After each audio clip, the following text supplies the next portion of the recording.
دفعہ کا ذکر ہے کہ ایک سرسبز اور شاداب جنگل میں خرگوش اور کچھوا رہتے تھے۔ خرگوش نہایت تیز دوڑنے والا جانور تھا اور اپنی رفتار پر اسے بہت فخر تھا۔ وہ ہمیشہ جنگل کے دوسرے جانوروں کو اپنی تیز رفتاری کے قصے سناتا اور خاص طور پر کچھوے کا مذاق اڑاتا کہ وہ بہت سست ہے۔ دوسری طرف کچھوا نہایت رحم دل اور محنتی تھا۔ ایک دن خرگوش نے کچھوے کو چڑھاتے ہوئے کہا، کچھوے بھائی، تم اتنے سست کیوں ہو؟ اگر تم میرے ساتھ دوڑ لگاؤ تو میں تمہیں چند ہی لمحوں میں ہرا دوں گا۔ کچھوے نے خرگوش کی بات سنی اور مسکراتے ہوئے کہا، خرگوش بھائی، کیوں نہ ہم ایک دوڑ کا مقابلہ کریں؟ خرگوش نے ہنستے ہوئے اس چیلنج کو قبول کر لیا۔ دوڑ کی تاریخ اور رستہ مقرر کیا گیا اور جنگل کے تمام جانور اس دوڑ کو دیکھنے کے لیے جمع ہو گئے۔ دوڑ کا دن آیا تو جنگل میں بہت چہل پہل تھی۔ سب جانور یہ دیکھنے کے لیے بے چین تھے کہ مقابلہ کیسا ہوگا۔ دوڑ شروع ہونے سے پہلے کچھوے نے کہا، میں جانتا ہوں کہ میں سست ہوں، لیکن میں اپنی پوری کوشش کروں گا۔ خرگوش نے ہنستے ہوئے کہا، تمہاری پوری کوشش بھی میرے مقابلے میں کچھ نہیں ہے۔ جیسے ہی دوڑ شروع ہوئی، خرگوش تیزی سے دوڑنے لگا اور کچھوے سے بہت آگے نکل گیا۔ کچھوا دھیرے دھیرے اپنے قدم اٹھا رہا تھا، مگر وہ بالکل بھی نہیں رکا۔ خرگوش کچھ فاصلے پر جا کر رک گیا اور پیچھے مڑ کر دیکھا تو کچھوا بہت پیچھے رہ گیا تھا۔ اس نے سوچا کہ کچھوا بہت سست ہے اور اسے پکڑ نہیں سکتا، تو اس نے آرام کرنے کا فیصلہ کیا۔ وہ ایک درخت کے نیچے لیٹ گیا اور سو گیا۔ کچھوا بغیر رکے اپنے رستے پر چلتا رہا۔ اس نے کبھی بھی اپنا سفر نہیں روکا اور نہ ہی تھکاوٹ کی پرواہ کی۔ وہ مستقل مزاجی کے ساتھ آگے بڑھتا رہا۔ جب خرگوش کی آنکھ کھلی تو اسے محسوس ہوا کہ کچھوا فاصلے طے کر چکا ہے اور جیت کے قریب پہنچ رہا ہے۔ خرگوش نے اپنی پوری رفتار سے دوڑ لگائی، لیکن اب دیر ہو چکی تھی۔ کچھوا اپنی مستقل محنت اور عزم کے ساتھ ختم کی لائن تک پہنچ چکا تھا اور دوڑ میں جیت چکا تھا۔ جنگل کے تمام جانور کچھوے کی جیت پر حیران رہ گئے اور کچھوے کی محنت اور ثابت قدمی کی تعریف کرنے لگے۔ خرگوش شرمندہ ہو گیا اور اس نے کچھوے سے معافی مانگی۔ کچھوے نے مسکراتے ہوئے کہا، فخر اور غرور سے بچنا چاہیے۔ محنت، صبر اور مستقل مزاجی ہمیشہ کامیابی کی طرف لے جاتے ہیں۔ اس کہانی سے ہمیں یہ سبق ملتا ہے کہ فخر اور غرور انسان کو ناکامی کی طرف لے جاتے ہیں، جبکہ محنت، صبر اور مستقل مزاجی ہمیشہ کامیابی کی طرف لے جاتے ہیں۔ خرگوش اپنی تیز رفتاری پر نازا تھا، لیکن کچھوے نے اپنی مستقل مزاجی اور عزم سے اسے شکست دے دی۔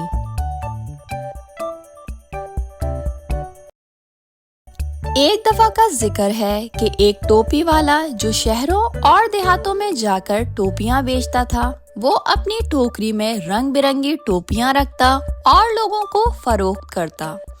ایک دن جب وہ ایک قریبی گاؤں سے واپس آ رہا تھا تو اس نے سوچا کہ جنگل کے رستے گھر پہنچ جائے۔ جنگل میں چلتے چلتے ٹوپی والے کو تھکاوٹ محسوس ہونے لگی۔ دوپہر کا وقت تھا اور سورج کی روشنی تیز تھی۔ اس نے فیصلہ کیا کہ ایک بڑے درخت کے نیچے کچھ دیر آرام کرے گا۔ اس نے اپنی ٹوکری اتار کر زمین پر رکھی اور خود درخت کے نیچے لیٹ گیا۔ تھوڑی ہی دیر میں وہ گہری نیند سو گیا۔ جنگل میں کچھ بندر اس درخت پر بیٹھے ہوئے تھے۔ انہوں نے ٹوپی والے کو سوتا دیکھا اور اس کی ٹوکری میں رنگ برنگی ٹوپیاں دیکھ کر حیران ہوئے۔ بندروں کو کھیلنے کا شوق ہوا تو انہوں نے آہستہ آہستہ نیچے اتر کر ٹوکری میں سے ٹوپیاں نکالنی شروع کر دی۔ ہر بندر نے ایک ٹوپی اٹھائی اور اپنے سر پر پہن لی۔ بندر اپنی نئی ٹوپیوں میں خوش تھے اور ادھر ادھر اچھل کود کر رہے تھے۔ کچھ دیر بعد جب ٹوپی والے کی آنکھ کھلی تو اس نے اپنی ٹوکری خالی دیکھی اور پریشان ہو گیا۔ جب اس نے ادھر ادھر دیکھا تو درختوں پر بندروں کو ٹوپیاں پہنے ہوئے پایا۔ یہ دیکھ کر وہ پریشان ہوا اور سوچنے لگا کہ اپنی ٹوپیاں کیسے واپس لے۔ اس نے بندروں کو ڈرانے کی کوشش کی، مگر بندر اور زیادہ شور مچانے لگے اور درختوں پر چڑھ گئے۔ ٹوپی والے نے کچھ دیر سوچا اور پھر اسے ایک ترکیب سوجھی۔ اس نے اپنے سر پر سے ٹوپی اتاری اور زمین پر پھینک دی۔ بندروں نے جب یہ دیکھا تو انہوں نے بھی ٹوپی والے کی نقل کرتے ہوئے اپنی اپنی ٹوپیاں اتار کر زمین پر پھینک دیں۔ ٹوپی والے نے فوراً ساری ٹوپیاں جمع کر لی اور اپنی ٹوکری میں رکھ لی۔ ٹوپی والے نے خوشی خوشی اپنی ٹوکری اٹھائی اور بندروں کا شکریہ ادا کرتے ہوئے اپنے سفر پر دوبارہ سے روانہ ہو گیا۔ اس کہانی سے ہمیں یہ سبق ملتا ہے کہ عقل اور حکمت سے بڑی بڑی مشکل کا حل نکالا جا سکتا ہے۔ کبھی کبھی مشکل حالات میں بھی ہوشیاری اور عقل سے کام لینا زیادہ فائدہ مند ثابت ہو سکتا ہے۔ ایک دفعہ کا ذکر ہے، ایک چھوٹا سا کتا جنگل کے کنارے ایک گاؤں میں رہتا تھا۔ یہ کتا بہت شرارتی اور چلبلا تھا۔ ایک دن وہ بھوک سے بےتاب ہو کر کھانے کی تلاش میں گاؤں کے گلی کوچوں میں گھومنے لگا۔ کافی دیر تک تلاش کرنے کے بعد اسے ایک کسائی کی دکان کے باہر ایک بڑی سی ہڈی پڑی ہوئی ملی۔ کتا خوشی سے جھوم اٹھا اور جلدی سے ہڈی کو اپنے منہ میں دبا لیا۔ اس نے سوچا کہ کسی پرسکون جگہ جا کر اس لذیذ ہڈی کا مزہ لے گا۔ وہ ہڈی لے کر گاؤں سے باہر جنگل کی طرف چل پڑا۔ راستے میں اسے ایک دریا ملا جس پر ایک لکڑی کا پل بنا ہوا تھا۔ کتا پل پر چڑھ گیا اور ہڈی مضبوطی سے اپنے جبڑوں میں دبائے آگے بڑھنے لگا۔ کتا پل کے بیچ میں جب پہنچا تو اس نے نیچے دریا کے پانی میں جھانکا۔ اس نے پانی میں اپنی ہی پرچھائی دیکھی، لیکن اسے یہ سمجھ نہ آیا کہ یہ پرچھائی اس کی ہے۔ اسے لگا کہ یہ ایک دوسرا کتا ہے جس کے منہ میں بھی ہڈی ہے۔ کتا حیران رہ گیا اور فوراً لالچ میں آ گیا۔ اس نے سوچا کہ اگر میں اس دوسرے کتے کی ہڈی بھی چھین لوں تو میرے پاس 2 ہڈیاں ہو جائیں گی اور میں زیادہ مزے سے کھا سکوں گا۔ یہ سوچ کر اس نے زور زور سے بھونکنا شروع کر دیا۔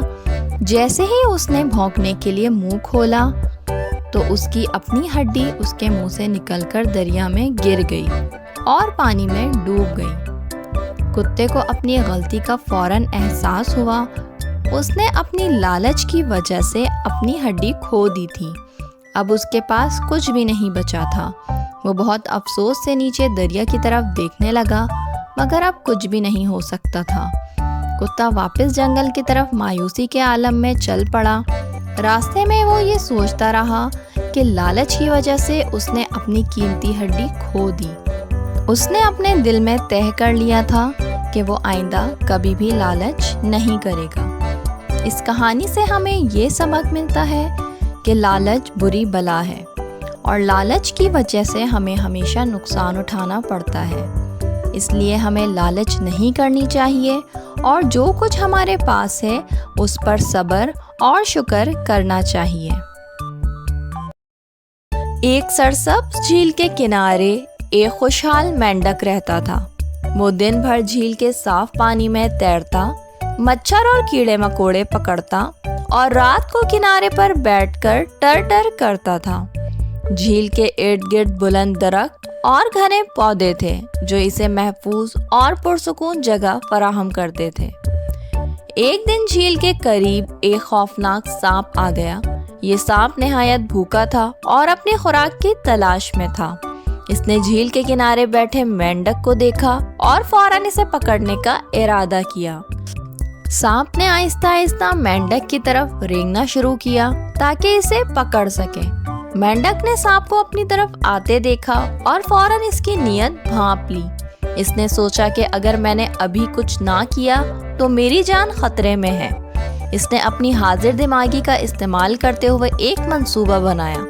مینڈک نے اپنی جان بچانے کے لیے چالاکی سے کہا، اے سانپ بھائی، میں جانتا ہوں کہ تم بہت بھوکے ہو اور مجھے کھانا چاہتے ہو، لیکن اگر تمہیں واقعی کچھ لذیذ کھانا ہے تو اس جھیل میں اور بھی بہت سی مچھلیاں ہیں جو مجھ سے زیادہ مزیدار ہیں۔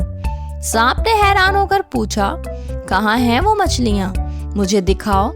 مینڈک نے جواب دیا، میں تمہیں ان تک لے چلتا ہوں، لیکن تمہیں میرے پیچھے پیچھے آنا ہوگا۔